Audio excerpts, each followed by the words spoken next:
Olá, hoje a nossa análise mergulha em Zacarias, capítulo 6. Começa com uma visão assim bem impactante e depois segue para uma ordem divina muito específica.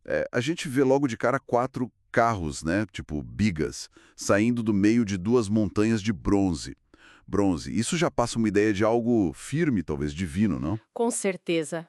Essa firmeza das montanhas de bronze pode apontar para os decretos de Deus, algo imutável, ou até, quem sabe, portais celestiais? E os cavalos? Cores diferentes. Vermelhos, pretos, brancos e os malhados ou mosqueados. E o texto faz questão de dizer que todos são poderosos. Muita força ali. Sim. E o profeta fica curioso, claro. Ele pergunta para o anjo: o que é isso? E qual a resposta? O anjo explica que são os 4 espíritos dos céus, espíritos que estavam diante de Senhor de toda a terra e agora estão saindo em missão. Missão. Então eles têm destinos, né? Exato. Os pretos vão para o norte, os brancos para o oeste, depois do mar, né? E os malhados seguem para o sul. Mas tem um detalhe interessante sobre os que foram para o norte. Tem sim. O texto diz que eles deram repouso ao Espírito do Senhor lá naquela terra. Isso é intrigante, né? Deu repouso. O que isso quer dizer, exatamente? Olha, pode significar algumas coisas. Talvez uma missão de juízo contra inimigos foi, tipo assim, cumprida. Ou que a soberania de Deus se estabeleceu ali, trazendo paz, sabe? O norte muitas vezes era fonte de ameaça para Israel.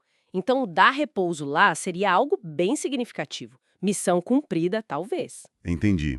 Então essa visão assim grandiosa, meio cósmica, prepara o palco para algo mais terreno, digamos. Precisamente. A gente sai do céu para a terra, para uma ordem bem direta do Senhor. Certo, vamos ver essa ordem então? Zacarias recebe a instrução para pegar prata e ouro.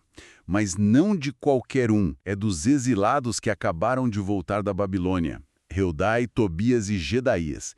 E eles estão na casa de um outro cara, Josias, filho de Sofonias. Que momento, né? Pós-exílio, reconstrução, pegar ouro e prata deles. Para quê?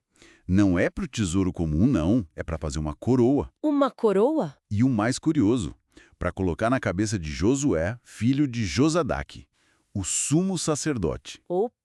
Coroa em sacerdote? Normalmente coroa é para rei, né? Exatamente. E é aí que a coisa fica realmente interessante. Junto com a coroação vem a mensagem. Aqui está o homem cujo nome é renovo, Tsemar, no hebraico. Renovo. Essa palavra já apareceu antes, né?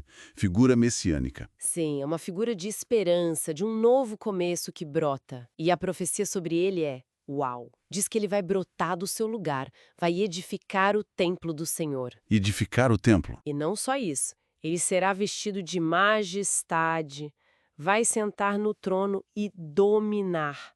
Atributos claramente de realeza. Mas ele foi coroado como sacerdote, através de Josué. Como fica isso? Aí que está o ponto central. A profecia diz que ele também será sacerdote no seu trono e que haverá harmonia entre os dois ofícios, rei e sacerdote. Juntos? Isso é radical para a época, imagino. Totalmente. Geralmente eram funções separadas até por tribos diferentes. Essa unificação no renovo aponta para uma liderança completa, justiça e governo de rei, com a intercessão e a santidade de sacerdote. Uma harmonia perfeita. Que tipo de restauração isso sugere? Uma restauração total, talvez, que para Israel se reerguer de verdade e ter essa conexão plena com Deus, precisa dessa figura que une tudo, que governa e que representa o povo espiritualmente, sem conflito. Entendi. E a coroa física feita com ouro e a prata dos exilados? O que acontece com ela? Fica com Josué? Não, ela tem outro destino. Vira um memorial no templo.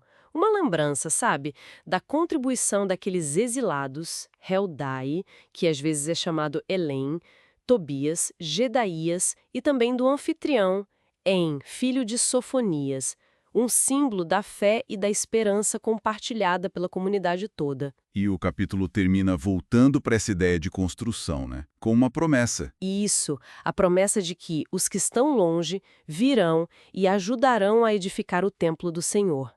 Isso serviria como um sinal, uma confirmação de que a mensagem de Zacarias vinha mesmo de Deus. Mas tem uma condição aí, não tem? Tem, e é crucial. Isso tudo vai acontecer se diligentemente obedecerem à voz do Senhor vosso Deus. A obediência, a escuta atenta é a chave. Sem isso, a promessa não se realiza plenamente. A construção depende da fidelidade do povo. Então, que jornada dos espíritos celestiais agindo no mundo todo para a coroação de um sacerdote que aponta para o renovo, essa figura única que junta rei e sacerdote, liderando a reconstrução. Do macro para o micro e de volta para uma promessa ampla. Pois é.